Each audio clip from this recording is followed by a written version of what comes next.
Welcome to taste of Chennai. இன்றைக்கி நம்ம வாயில் வச்ச கரையிற மாதிரி ரொம்ப சாஃப்டாக ரொம்ப டேஸ்டியாக நெய் மைசூர் பாக் எப்படி செய்கிறதான் பார்க்க போகிறோம். கரெக்டான பதத்தில் செஞ்சால் தான் மைசூர் பாக் நல்லா வரும். ஸோ கரெக்டான மெஷர்மெண்ட்ஸோட பர்ஃபெக்டான மைசூர் பாக் எப்படி செய்கிறது நம்ம இன்றைக்கி பார்க்கலாம். 1 கப் கடலை மாவு, நீங்கள் எந்த கப்பால் கடலை மாவு மெஷர் பண்ணுறீங்களோ அதே கப்பால் 1 கப் சுகர், அப்புறம் நெய் வந்து நான் 1.5 கப் அளவுக்கு எடுத்திருக்கேன். 1 கப் சுகருக்கு 1/4 கப் அளவுக்கு தண்ணி எடுத்தால் போதும். ஸ்டெப் 1 வந்து இப்போ ஒரு பேனில் 1 டீஸ்பூன் நெய் விட்டுக்கோங்க. இப்போ இது கொஞ்சம் நேரத்துக்கு ரோஸ்ட் பண்ணிக்கலாம். கடலை மாவு ரோஸ்ட் ஆனதுக்கப்புறம் நல்லா வாசனை வரும். இப்போ இதை ஸ்விட்ச் ஆஃப் பண்ணிடலாம். இப்போ இந்த மாவை நல்லா சலிச்சு எடுத்துக்கலாம்.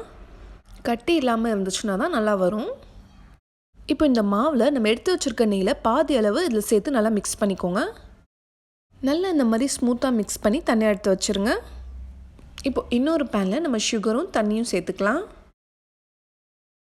இந்த சர்க்கரைலாம் கரைஞ்சி ஒரு 5 மினிட்ஸ்க்கு அப்புறம் பார்த்தீங்கன்னா ஒரு கம்பி பதம் வரும். அது வரைக்கும் வெயிட் பண்ணுங்கள். இப்போ செக் பண்ணி பார்க்கலாம். இங்கே பாருங்கள், இந்த மாதிரி தான் இருக்கணும். இதுதான் ஒரு கம்பி பதம். இப்போ நம்ம கரைச்சி வச்சுருக்க மாவை கொஞ்சம் கொஞ்சமாக இதில் சேர்த்து நல்லா மிக்ஸ் பண்ணிக்கோங்க. கைவிடாமல் மிக்ஸ் பண்ணுங்கள். இப்போ இது திக்காயிட்டு வரும்போது மீதி இருக்கிற நெய்யும் கொஞ்சம் கொஞ்சமாக சேர்த்து மிக்ஸ் பண்ணிகிட்டே இருங்க. இப்போ பார்க்குறதுக்கு உங்களுக்கு நெய் அதிகமாக இருக்கிற மாதிரி தான் தெரியும், ஆனால் இது ஃபுல்லாகவே அப்சர்வ் பண்ணிக்கும். நெய் மைசூர் பாக்கு இந்த அளவுக்கு நெய் சேர்த்தா தான் மைசூர் பாக் நல்லா சாஃப்டாக சூப்பராக வரும். ஃப்ளேம் சிம்லே வச்சு தான் கிளறணும். இப்போ பாருங்கள், எல்லா நெய்யும் இதை நல்லா அப்சர்வ் பண்ணி பேனில் நல்லா ஒட்டாமல் வரும். இப்போது இந்த மாதிரி நல்ல பபிள்ஸ் வரும்போது நம்ம சுவிட்ச் ஆஃப் பண்ணிடலாம். இதுதான் கரெக்டான ஸ்டேஜு. நெய் தடவின ட்ரேயில் இதை நம்ம ஊற்றிக்கலாம். நல்லா சூடாக இருக்கும் போதே அந்த சூட்லேயே நம்ம ஊற்றிடணும். அப்போ தான் அந்த மைசூர் பாக்கு அந்த கலர் உங்களுக்கு கிடைக்கும். நடுவில் அந்த டார்க் ப்ரௌன் கலரும் அந்த கார்னர்ஸில் கோல்டன் கலரும் உங்களுக்கு கிடைக்கும். நீங்கள் ஆறுனதுக்கப்புறம் ட்ரேயில் போட்டிங்கன்னா அந்த கலர் உங்களுக்கு வராது.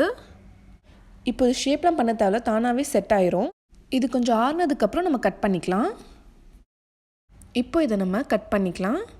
எவ்வளோ சாஃப்டாக இருக்குது. நம்ம கடையில் வாங்குற மாதிரி எவ்வளோ அழகாக வந்திருக்கு பாருங்கள். இதோட கலரும் பாருங்கள், இந்த கார்னர்ஸில் லைட் கோல்டன் கலரும் நடுவில் கொஞ்சம் டார்க் ப்ரௌன் கலரும் வந்திருக்கு. மைசூர் பாக் இந்த மாதிரி கலரில் தான் இருக்கணும். இதுதான் பர்ஃபெக்டான கலர் அண்ட் டெக்ஸ்சர். ஸோ நான் சொன்ன கரெக்டான மெஷர்மெண்ட்ஸ் என்னோடய மெத்தட் கரெக்டாக ஃபாலோ பண்ணுங்கள், உங்களுக்கும் இந்த மாதிரி கிடைக்கும். இப்போ இதை உடச்சி காட்டுறேன். இதோட டெக்ஸ்சர் பாருங்கள், எவ்வளோ சாஃப்டாக இருக்குது, எவ்வளோ ஈஸியாக உடைக்க வருது பாருங்கள். நீங்களும் ட்ரை பண்ணிவிட்டு எப்படி வந்துச்சு உங்களோட ஃபீட்பேக் எங்களுக்கு சொல்லுங்கள். நம்ம தான் மைசூர் பாக் செய்கிறது ரொம்ப கஷ்டம்னு நினச்சிக்கிறோம், பட் செய்கிறது ரொம்ப ஈஸி தான். கரெக்டான பதம், கரெக்டான மெஷர்மெண்ட்ஸ் ஃபாலோ பண்ணிங்கன்னா உங்களுக்கு நல்லா வரும். இந்த வீடியோ உங்களுக்கு யூஸ்ஃபுல்லாக இருந்துச்சுன்னா உங்களோட ஃப்ரெண்ட்ஸ் அண்ட் ஃபேமிலிக்கும் ஷேர் பண்ணிக்கோங்க.